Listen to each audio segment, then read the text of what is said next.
All right, here we are again. Part two, because part one was so riveting. And if you thought part one was fantastic, just you wait until you see what we've got for you in part two. What should people use distilled water when And watering their plants? Does the water need to be distilled? if you are in a place where you know your water quality is not up to stuff, so again, like an example, if your water is highly chlorinated for whatever reason, or you have Mm, bad pipes, you have really bad pipes that are, you don't even drink that water yourself, you don't cook with it. Um, then, yeah. then yeah, get distilled water. So I think about people who may be in Flint, Michigan. I don't know if that Mm. water out there has been fixed yet because every so often, Well, I read that it has been fixed. yes, thank God. But I think there was something about Obama going there and actually drinking the water yeah, and to show people that it's been fixed. I'm glad because we need that fixed. And that when that water was like horrendous, then okay, yeah, I say don't drink that water, of course, and maybe give it to your plants, but test it on a plant that you're not that connected to, so you can see like, okay, what is the some plants are tough and they can take Mm, getting something worse, and then some plants just aren't. If you're growing in leca or a semi or full hydroponic setup, you're going to need to be careful in general. So you may also want to consider yeah, using distilled water. So that way you're not getting an imbalance of minerals, which could then yeah, impact how you change the pH of your water in your system, and which also impacts that nutrient availability. So you yeah. could, I don't. If I ever Mm. give these plants distilled water, it's just because I didn't feel like drinking it. I just poured it to one of the homies in here. That's it. Yeah, that's right. I think that's in a nutshell, that's really all it is. It's just about the quality of water that you've got available where you are. So again, only you can make that judgment call. It's not necessary, but it might be necessary for you. Exactly, Mundo. Yeah, I definitely do not use distilled water. Our water here is fantastic. I think the water in Melbourne is like one of the best in the world. Ooh, you might need to mail Yeah. me a bottle of water so I can taste it. Let's talk about cinnamon. I know you love some cinnamon. I really do. I put it in my oatmeal. When I'm mixing my soil up, I'll take some cinnamon, some oatmeal, and some raisins, and I'll boil it on the stove and then put it in my pot of soil, and it gives me all the growth in the world. All the growth comes when I give it. Come on, cinnamon is great. It smells good. It keeps pests away. It's a disinfectant. It will make your hair shine. It will. Making these things have 40 jobs, and it's hurting me. So when it comes to making, I'll say this: I will make cleaners. So I will do like a cinnamon vinegar. I'll let it sit in white vinegar for a while.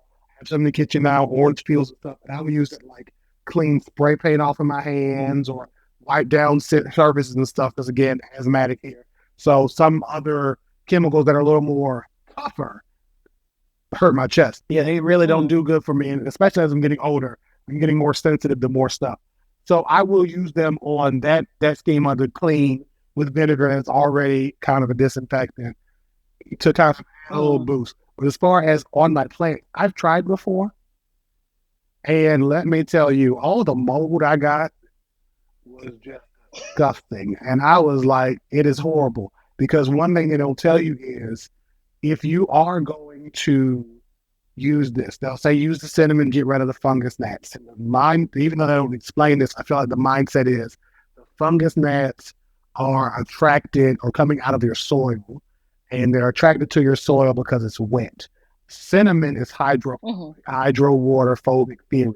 It'll repel water, and that way it'll kind of making a barrier to keep them. But if you're still watering regularly or you're not additionally letting your plant dry out significantly, you're now making a Mm. situation where the mold is going to be like, hey, he did this for me. And now you're getting the mold, right? You're getting mold, which is going to attract other insects or the same insects you were trying to get rid of. Um, In the first in the place. first place, cinnamon for starting root cuttings, right? Cinnamon for Yeah. this, cinnamon Yep. for that. And again, there are some people who swear by it. If you do it and it works for you, phenomenal. But tell people that straight up. I do this, it worked for me. Give it a shot, see what happens. Because again, there may be Mm. some special sauce you're doing that you don't realize, and that's why your Yeah. plants are propagating. Like I could do this with a pothos, and a pothos is going to be propagated anyway because they're easy. Because they just do. They just grow. They just here for it. They love it. They're like, okay, let me grow. Let me do my thing. Ow. But they are, um, I would say, if it works for you, do it. I've tried it, man. I don't know any signs that will say like this is the best thing in the world. I just think people Yeah. are with all of the, and in short, people want to gain control over what they're doing and feel like they have some type Mm. of power, which I can respect. But in that, you're basically getting in your kitchen like the Charmed ones. Charmed, I used to watch as a child. And you're trying to be one of them Halliwell sisters up there. And you're thinking you're about to vanquish your problems, and you isn't. Because now Prue is dead, and now you got to find your third sister, your fourth sister that your mama had, and she didn't tell y'all. Because you see your dead mama every other week, somehow through magic. And she never said, hey, girls, I cheated on your daddy with a white lighter. And you got another sister, so the day is saved. Like that's pretty much what you're doing with cinnamon. You cheating on your daddy. Well, I mean, my take on it is again, like you, if it works for you, fantastic, great. But I like to, I guess, because of my background, I guess, if I'm going to do something, yeah, yeah, go ahead, say it, say Yes, it. he's a doctor. That's what it is. Your background is doctoring, and I don't even care what your background is. You could be a doctor of basketball for all I care. I'm gonna walk around with you. And whenever I get to Australia, I'm gonna walk with you hand high. This is a doctor right here. Y'all don't know her. Doctor, Mrs. Reverend Queen Yeah, Nora of the Lecker, doing it for the people, doctor. you're hilarious. But anyway, I'll go back. I'll go back to it. If I'm propagating something and I want it to propagate, I want it to work. And I'm going to use something that I know is going to make my cutting work. So I'm going to go and get a proper rooting hormone that's been well formulated in the formulations it needs to be, in the concentration it needs to be. And I'll put that on my cutting and I'll watch it grow. I'm not going to get cinnamon, which is anecdotal. I'm not quite sure how that's going to happen. And then also, I've tried it with cinnamon. It gets so messy. How do you get it out? You like do you stick it in, or do you like it's just, and then you've got cinnamon everywhere, and then it smells like you've been baking everywhere, and it's like I've done it because I am a mess causer. Like this is a real clean area of the apartment right now, but if y'all could see the rest of this, yeah, I will take my hand and just cup it. I will just cup, yeah. sprinkle. Oh, But even then, I've done all this work just to get mold. And now I'm angry, and especially me, yeah, exactly. the man I am. I'm gonna go back to the original post, but now I can't even find it. This is why I also do this stuff for y'all. Because now that you've forgotten where you even got this from, it's been 6 weeks down the line. And you can't even go back and say, hey, demon, you told me if I put oats in my soil, the oats would make everything better. And I got mold and I lost all my plants. This is why I did that. I did that video for the people who will lose their plants listening to this man with a Yeah, book out. yeah. The oats thing was very interesting. What was that about? It was about nutrients, Yeah, wasn't the it? oats are going to make your soil so full of nutrients. I'm like, nope, mold. All I see is mold. And when I did it in there, I left it in another room and I had some out here. There was just mold everywhere. I eventually reused that soil because I know how to fix it stuff. Again, I'm a whole botanist. But Yeah. in the interim, it was literally like mold fibers everywhere, hyphae, the little mycelium mats everywhere. Oh no. You act. Yeah, you and your germs, you wouldn't have loved that. Now, again, I was like, if I was trying to propagate a fungus, now this would be great. Like if I'm trying to grow Yeah, mushrooms, I could probably like really yeah. clean this out and like sanitize this. But nah, bro, you do even this. When somebody tells you to do something and they don't give you exact measurements, they don't want you to succeed. Same when you ask grandma for her secret Exactly. recipe. You say, Grandmama, give me the secret recipe of how you did it. She say, okay, baby. I use a little bit of this and then it don't come out right. That's because she didn't want you to succeed. Okay? I'm talking to my grandma. That is That is such a good point, though. I mean, we laugh about it and we're saying it in jest, Mhm. but it is the truth. It is actually the truth. A lot of these things that you see on the internet, get some of this, get some of that. What is some? What exactly does this mean? There's no precision in any of this. So, how is it actually supposed to work? How am I knowing that I'm replicating exactly what you're doing? I'm Click. not. And I will say, when I do, so I would make my own soil mixes. I'll revive soil with like compost and other stuff. I've had to tell people, if you ask me for a recipe straight up, I can't really give it to you because I'm just going off a feeling. I can do that now. It's an art. It's an It's art a thing now. where, because I've been touching soil for years, for a long time, decades. So I know, like, okay, this is the feel I'm going for based off of what I've put in here. And I can generally, it's kind of freaky. I can do this sometimes. It's like a little, like an X-ray gift. I can generally make just enough. It's a It's a superpower. superpower. I can make just enough soil for whatever project I'm doing, generally. Like either just enough or I've made exactly half. Sometimes it's like three-fourths, Yeah. but it's like, again, Charles Xavier, if you're out there calling me, I don't know what my power could be useful for, but when Magneto's doing the stuff and y'all need to move me soil, I'm here. Call me the soiler. Okay. But I would do that. And I've had to learn to be like, okay, guys, when I'm watching myself back, I've done like a 2-to-1 ratio, or I've done this Yeah. ratio. And that way, if I at least do a ratio, you can build it from there. Or watch the video Yeah. and I just add a sprinkle of this, a little bit of that. Follow the instructions. I'll tell people, don't do like I do. Follow the instructions, but I have a feeling based off of my plants and based off of what I'm doing. Hmm. It's just intuitive for me. But for these hacks, Yeah. we need specific. We need exactness. Yes, we do. We need measurements. All of that above. If our houseplants are kept in a warm, sunny, or well artificially lit and humid environment all year, why are we told to stop fertilizing? So this is the thing of it's winter time now, it's autumn, stop fertilizing your plants because it's not the growing season. So I used to be like malarkey, screw it, I do what I want. That's part. The reason I started this page was running into older black people who would tell me what I was doing wouldn't work.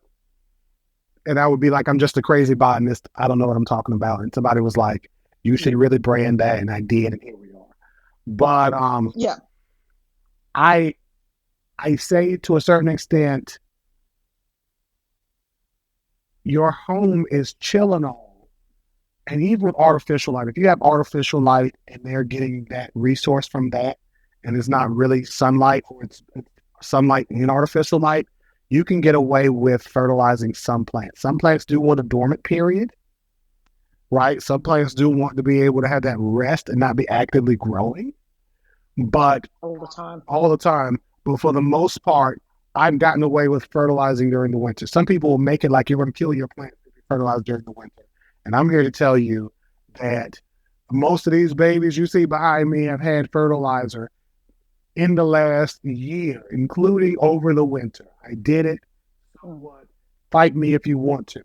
But there are some plants that, again, just need that period of rest.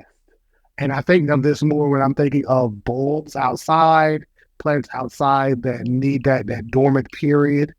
Or if you bring bulbs inside, so your amaryllises, your your pregnant onions, things like that, Mm. would maybe want to have a more of a time to just kind of chill out and breathe versus being on a long Yeah. time. But here, I'm good. I fertilize, I do me, I'm okay. So you can, Yeah. but if you also want to stop during the winter, that's fine too. There's no do's, there's no don'ts. It's make it work for you, make it work for your plants, whatever works for you. I mean, it's not there's no rule that says you shouldn't fertilize in the wintertime because your plants aren't growing. They are growing, they're just not growing as fast as they normally do Exactly. in the growing season. Exactly. But if your house is like warm enough and you do have the artificial light, you can still get that growth. So like and Yeah, and this is where like for home growers, they're assuming that you don't have the lights. exactly. Then okay, yeah, don't do that. But or just will very lightly fertilize that. But if you do have the lights, if you do have the growing stuff, yeah, do it. Yeah. I do. Yeah. Because we're now going back to, again, what your environment is, and only you know what your environment is. It's Anyway, like some of us have made our homes into like mini greenhouses, really. You've got the humidifier running, you've got like the 10,000 grow lights everywhere. I mean, the plant's got nothing to do but grow. we are serving these plants everything, and they gonna serve us good looks. If Mhm. the pot is too big, according to the size of the roots, that will cause root rot. Yes? If a plant has rigorous roots and grows fast, then that's not a problem, surely.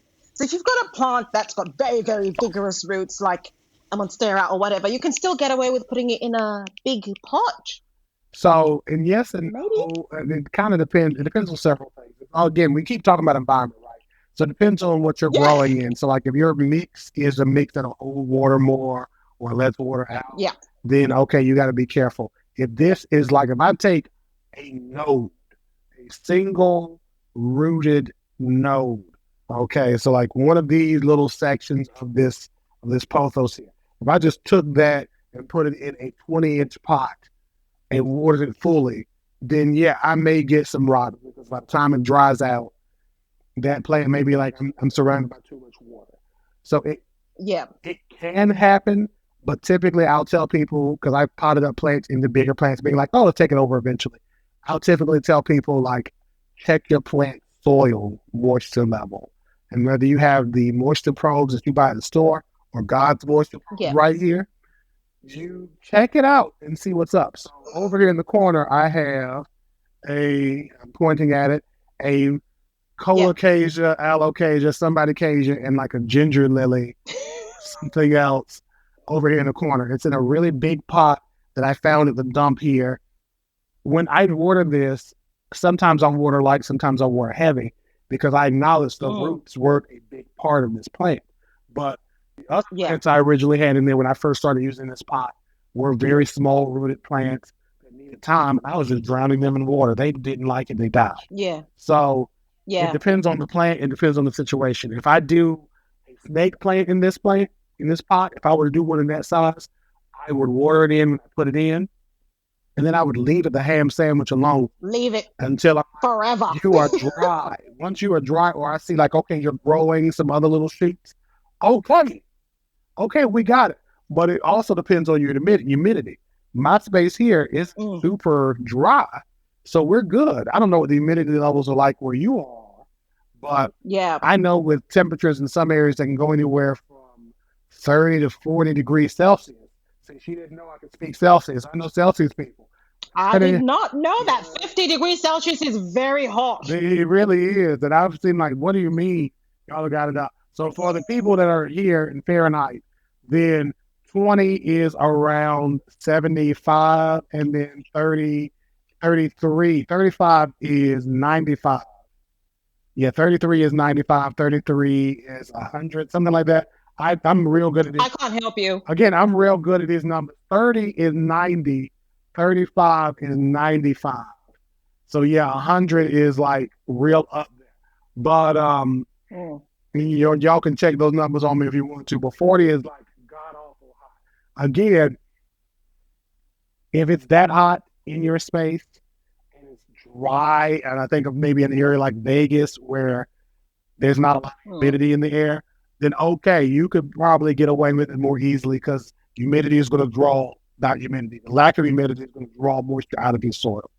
But Yeah. again, I say don't go super big. If you go a little big, don't go childishly, like hilariously, foolishly big.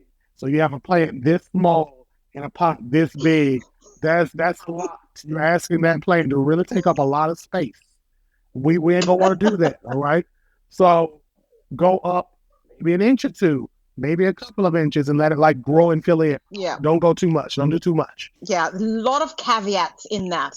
Oh yes, God knows there are, because you really have to know, like with these plants, when we're manipulating them and moving them, they don't speak to us like children can. Yeah. Even animals, in a certain sense, can be like, show you like something's up here. You see them walking differently, but they don't talk. Yeah. And when you see something going on with your plants, by the time you saw something going on with your phone. It's almost too late. Well, it's too late because that was out 4 days in the past where something has changed. Yeah. And now you got to try to backtrack. And that's what I tell people, backtrack what changed in the last week. Nothing. That's a lie. Something had to have changed. Okay. And you might not have noticed it, but what changed? What shifted? Well, I moved it. Okay, there you go. So that is a change. Yeah. I have a plant over here in the corner, Dr. Nora. It is a Ficus umbellata. Okay. Yeah. I don't know how you feel about ficuses, but I cannot stand them. This is not my ficus. I only have this plant because my sister bought it. One of my sisters bought it at a local greenhouse in Durham called Gunter's. Okay. Shouting them out. Yep. We got the thing to her house. It started dropping leaves like a bad habit. Her house has a couple of areas where it would be good to put it in, but it doesn't get, those areas don't have good light, and the areas that have good light have grass. And this plant doesn't like grass or bad light or anything it does not whatsoever. So I moved it one day 2 feet from where it was to water it, and I didn't put it back exactly where I was. And when I say 2 feet, I mean literally if a foot and a half to a foot. I moved it over. There was no vents under it, that it's still near the grow light. Everything is good. In a week, it dropped 3 leaves. All the leaves dropped. And I figured out I moved you and I never moved you back. I now try to keep it in the same general area, because if it's just far enough from that grow light, it's going to drop leaves. It dropped all the leaves at one point because I think I left for a couple of days and it got cold in here. So it dropped all its leaves and it was just a stick. Yeah, it's like, I don't like it. I'm cold. And it dropped every one of them. I was trying to like water it. It dropped more leaves, like F you. I ended up steaming the air in here because I was like sick. And I ended up doing a lot of like herbal steams with eucalyptus leaves and stuff. And apparently it loved that because it pushed out a bunch of leaves in 2 weeks. Oh, wow. So it's literally trying to say, okay, I see you now. But now I'm stuck with this demon because it can't go back to her house. And I'm like, but I don't want it here because I cannot stand a ficus. I like a typical rubber tree. I got one up here, but I cannot stand a ficus. Get it out of here. So come on, it loves you now. It loves you now. It is, again, somebody I didn't ask to love me. I didn't ask for this. But we'll go back to the pots. So, do you absolutely need to have drainage in your pots? Some people don't have drainage. So I will say this. If you know, like me, you will sometimes, like I used to even, I would forget what pots would have holes and what wouldn't. So I would water to pore space, meaning I'm putting enough water in to basically wash out any empty space is now filled with water, and then that's going to empty out, and then the plant's going to be good. In typical soil or a leca situation, you need some type of air for that nutrient exchange. Yeah. I've now overwatered a pot that has no holes, and it's now like no holes, drowning. So I now have had it where either those that have no holes, I'll have them in the nursery pot they came in, and then rather just take it off to the side, still water to my heart's content, and put it back. But you'd still need to remember which ones those are. So generally, like I had 2 pink princess philodendrons. They are now up there with the Queen Elizabeth and Kevin Samuels. They are, if y'all believe I'm not going to go too deep with you because I don't know what your audience base is in Australia. Because usually I say something different, but I'm going to be real tame today. But I took them out. I could see because it was a white pot, so it's a white ceramic pot, and these were black nursery pots. And they were small enough where I could see the gap and just by default remember you were in the nursery. Yeah. Because I would just try to water it in the pot. It didn't work for me. So I would say if some people love pots with no drainage and they do the nursery pot thing, and that's gorgeous. Some of us are like, never that. Now that I got a drill, I can drill in and make my pots have holes. I'm like, I feel like $1,000,000 now, but I've gotten more accustomed to being like, okay, let me water a little more gently with these that I know have no bottoms. And I'll put plants in there that don't need a lot of water. So that way I'll even have a better memory of, you don't have a hole, you're good. But if you know yourself, like, I'm going to drown these in water, and then I'm going to have to try to scoop this water out of my hands and have a dirty mess. And don't buy the pots with the hole, without the hole. Or, again, a nursery pot, a regular plastic pot, you have it in there, one of these like this, and that way you just take it out and do you. You know what? You know, the only thing I heard out of everything you said about the nursery pot and the this and the this, I'm just thinking, oh my gosh, that just sounds like a lot of work. But see, that's again where if I water, so keep in mind, all these plants I have in here, I'm going to water them all this week, but typically some of them can go a month or so without being touched by me, and not just the succulents. Yeah. So there's some plants where when that's a minimum, right? Maybe 2 weeks, maybe a month. I have a plant in the corner, a Christmas cactus. That's another plant I adopted for a friend. It died. She was like, maybe you can resurrect it. I said, I can't, because my first name is not Jesus and my last name ain't Christ. Jesus. So what we did was we prayed, and I got a new one to put in the pot. And that was that. But it's a Christmas cactus. I water that maybe 4 times a year. And it's very minimal, very small amount of water. Unless I'm like, ooh, there's a problem here, I'm going to flush the soil in. And once I flush the soil, if I really flush it, that's it. I'm not going to water you for it until several months from now. I generally don't even do that until the summer, where I know I can leave. I'm just going to be hot. If I'm going on a trip, it's going to be hot. I water everything, water that one heavy. It's going to be hot in here. I cut off the AC. By the time I get back, well, I can't cut off the AC anymore. It'll be fine. I can't cut off the AC anymore because that jerk in the corner, the ficus, is not going to be happy. But leave the ficus alone. Oh yeah. But again, for we do what we want for our plants. Like, you have a different set of work you got to do to upkeep the water in that lek. Yeah. Right? I don't know if you clean out the water. I don't know if you just let it dry out. But you have your own set of work you got to do. So I have my own set of work. We got our own burdens to bear, our own crosses to bear. We all pick and choose. We pick our poison. Exactamundo and the highest.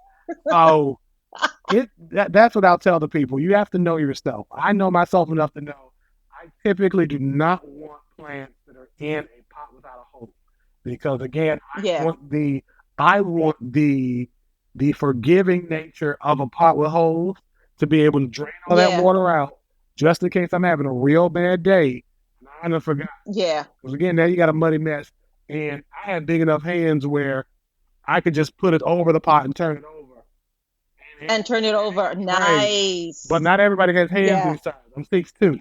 So not everybody's like me. I can palm a pot and now we're good. But everybody can't do that. You try that and you done broke your pot. So I say, give it again. If you are really dead set on it. I know some of you are like, I just don't want saucers, all this stuff. Again, nursery pots, go for it. But I have saucers everywhere because I don't mind a saucer. So I'm good. Last question. This is the very last one. Can you imagine? Saving the best for last. I'm excited about best for last. We're talking about propagation and wet sticks. I know wet sticks. You love wet sticks. Oh God, I can't stand them. Wet sticks. Give me a wet stick, please don't. Someone wants to know if there's such a thing as a spent node. And they want to know that, will my wet stick turn into a plant, or am I being scammed? It depends on the situation. So when you are getting a wet stick, typically, actually, I have one I can show off. It looks almost like yours. Oh, yay. Let me grab it real quick. We talked about my advisor and that Monstera. I had this beautiful Monstera that I propagated. I don't remember if I just bought this from somebody. I feel like I just bought it and it started declining real bad. But this was originally a wet stick, and it now has this beautiful leaf. Oh, wow. These bottles I got from Michael's, an art supply store, for like $1. And it had a node. This white root was brown.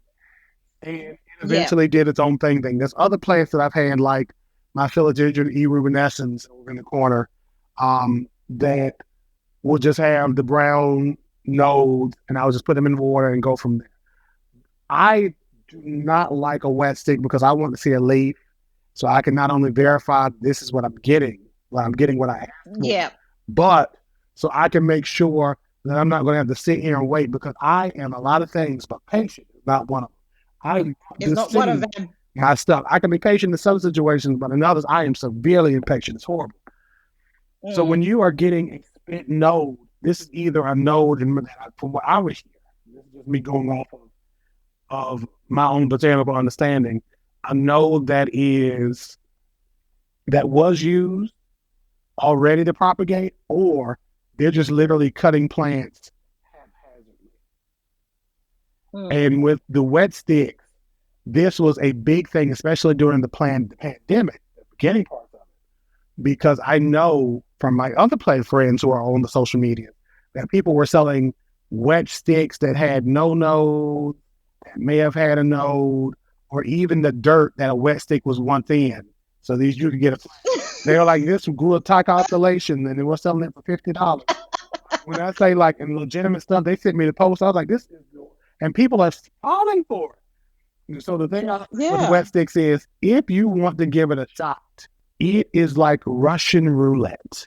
Yeah. Because you could possibly propagate this and be good. Even if it has a node, the amount of energy it has to spend to try to not only get its roots established, but to now get leaves. By the time it does that, it may start to rot. And there's been a couple of situations where I've had to try to cut the rot off of a plant, trying to be like, come on, baby, come on, give me roots.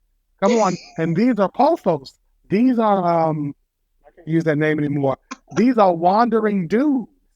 There we go. Almost slept up here. Transcantions. That's right, transcantions. I was like, I was like, dude, when the people know the genus, I know you would. But when the people know the genus, these are our purple queens or itch plants, right? These are pea plants that are typically your easiest propagators. Grandma broke off a piece and gave They're it. weeds. They're weeds. They just go. I've seen purple itch queen. It was growing in like a crack in a greenhouse. Some grower grew it decades ago in the greenhouse, and they would just snatch it off, and then it would just keep coming back until they actually relaid the floor. The plant was basically there with the building. The roots were just there, and even when you would think you got the whole thing up, it would still come right back, because there was always a piece of root somewhere in there. Wet sticks are the bane of my existence. I did order some clones, some kind of cloned propagations, but I do not. If I do a wet stick, I got to know it's a sure thing. Like, I got to really feel it in my bones, and I do a lot of good growing. So I can really baby a plant. I got a plant. I got 2 Thai constellations in this area over here, and I am babying right now. Babying. And I got them 2 mugs for $70 total. I am excited. I just wanted to show that out because I'm part of the rare plant community now, everybody. And I wanted to stun on the people. Ooh, look at you. I've had various rare plants. Those 2 little bags that you were showing off the other day. Those are my Thai constellations. And I have other rare plants in here, but those I'm like, this is the one. Because when you show people these other ones, they're like, yeah. But them, I'm like, yeah, once I get y'all big. Do you want me to show you my Thai constellation? Please, because I'm sure it's gigantic. What's that behind you? This one? The one directly above your head.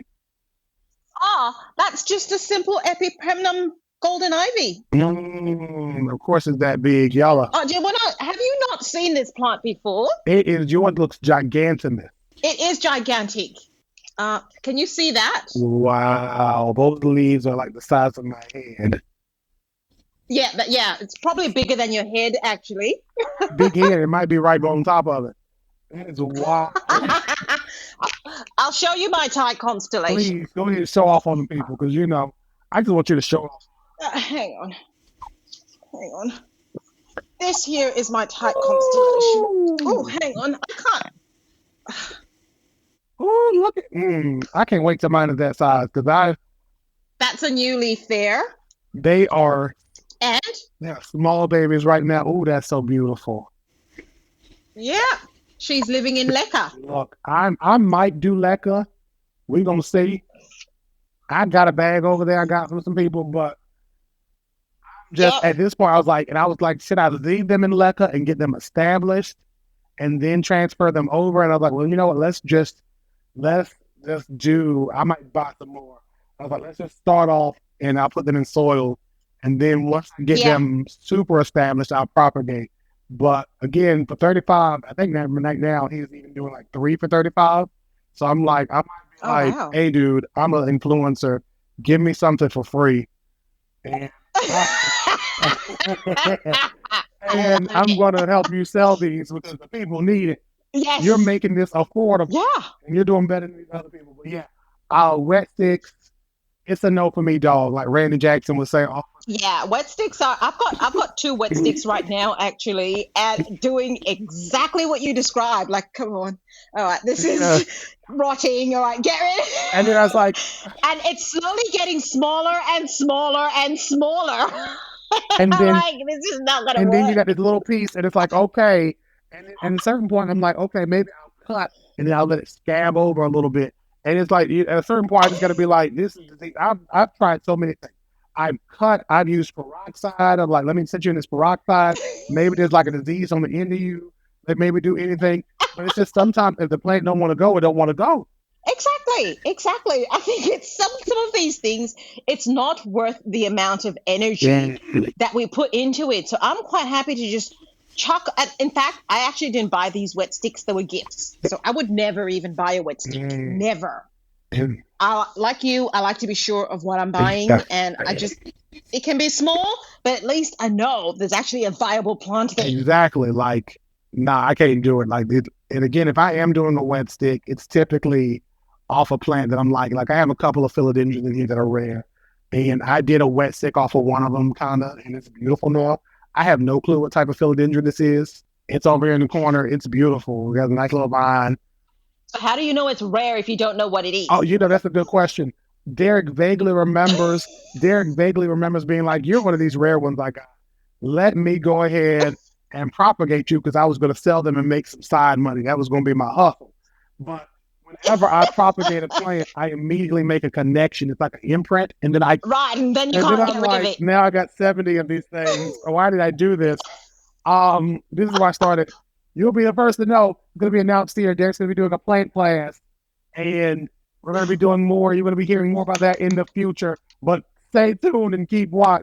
But yeah, it, Oh, it's been, and this is you are now. You were the scoop. This is the initial alert, the initial awareness. I have the You have the scoop. scoop. So This is you are interesting. going to see it. Is it going to be online? It's going to be in person because I'm not only going to teach you how to take care of a plant, but you're going to be able to adopt this plant because I'm going to have either propagates or And seeds or whatever, yeah, something that you can take with you and and then people can take it with them.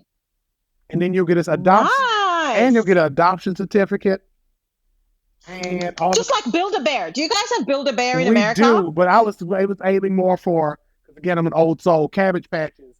Um, Oh yes, yeah. I'm an old soul. Again, how old is Derek really? We never know. But I did that, and again, it's something where I know that other people ain't doing it. If anybody comes out with a adoption certificate, y'all stole it from me, and God's gonna get you. God's gonna strike you down and make every plant you touch die if you steal from me. Um, Nice. yeah, I love it. I love my plants. Oh well, that is all the questions I had. I don't know if you've got anything that you wanted to say or wanted to. I don't know. You know, as a wrap up, I usually try to do a synopsis because we did a lot of conversating on today, and We have. It was so it much was fun. you are a joy. I tell you that. But when it comes to your plant journey, party people, you have to take it with care. You have to really be very perceptive on who and what you get your information from. And this is not even just, even though we just talked about house plants and outdoor plants, some stuff that would work with, that would be kind of relevant to that. There's also stuff about diet and what plants can and can't do. And people are just overselling stuff because they know they can get your money if you don't know what they're talking about. Some of them don't even know what they're talking Mm, about. They're just copying what somebody told them. And you yeah. ask questions, they get frustrated and they shut down because you've exposed them in their storm. Be Mm, very careful again who you get your information from. And if they are intending to help your plants and maybe they're just misguided, or if they are legitimately just trying to scam you, and get your money, your attention, your like, your share, whatever it Hmm. is, right? People Yeah. online, they may not ask you for money, but they want that share because that share is currency, and that currency is worth Yeah. something. And I will let you know off gate, I want your share because how many of you can say you've heard a black botanist in today's time talk? Okay, how many of you can say it? So share me right now. But Well, we're definitely gonna share you, Derek. we I'm sharing you right now. far. But I say I let the people know up front what I'm in for and what I want. But again, Yeah.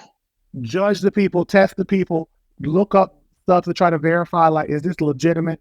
Reach out to Yeah. people you can. Here in the United States, we have an organization called Cooperative Extension where you can go to them and they'll give you tips and tricks on, like, legitimate tips and tricks on how to help your plants out and how to do stuff indoor and outdoor. Mm. You can get soil tests and everything else. So instead of just putting oats in your soil and just blindly doing stuff, you can send your soil out for a test. I don't know what you all have outside of the United States, but I know that is a service we Mm. get that's connected to the university. And each state has its own cooperative extension, and I can basically go to them and say, okay, like, hey, this is where it is. So I like it's beautiful, Mm. but It's very it's useful. so useful. Find your resources, find your people who are legitimate, and get to them. And those illegitimate people, call them out or point them to me, and I will call them out for you. Yeah, no, I point them to you. I love it. I love how you do it. You're just such that smile right there. That says everything. You're such a crazy disruptor.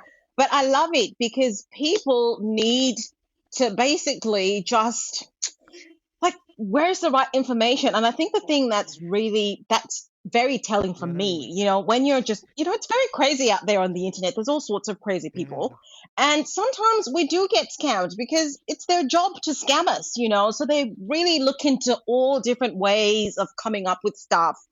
But I find if someone is genuine enough to be able to say, this is exactly what you've done. This is what I'm out here for. This is who I am. You can go and verify. Don't take everything that I'm saying at face value. Go out, ask other people, do that, referencing others and not just taking everything for themselves. I think that speaks a lot. Well, that's a very sober note to end on, but yes. Derek, thank Okay. you. Thank you so much. And I do have to say, guys, before we go off, Derek actually does have a little YouTube channel that I found. And Derek is very, very active on Instagram. And if you've seen a plant hack or someone's talking about something that you think is a little bit sus, go and find Derek, the Chocolate Botanist, share that with him, and he probably will have something to say about Most that. likely. I am on all social media platforms. And even if you go to my website, chocolatebotanist.com, it'll send you everywhere. I'm on everything, including MySpace and Google Plus. Yeah. Oh gosh. I'm not on those two things. I just like to say that, but I'm not on those two things. Uh, not a, once they deleted my Like I find it hard enough to keep up with Instagram. I'm on TikTok, I am on YouTube. If you follow my content on Instagram or Facebook, you'll basically see it everywhere, except for TikTok. Everything sends everywhere now. But I'm going to Yeah. be doing prayerfully more long form videos on Instagram, YouTube eventually. But Oh, that will be yes, I need fantastic. to return to that. So we'll see. But I'm excited. Again, thank you for having me here. But you're a busy man. You're a busy man. Can't wait to see those classes up and running, and I'm sure lots of people will be interested in that. I'm excited. Again, thank you so much. And thank you guys for watching the Lekker Queen podcast. We'll see you next time. And hopefully, I can convince Derek to come back and see us sometime soon. I'll be here.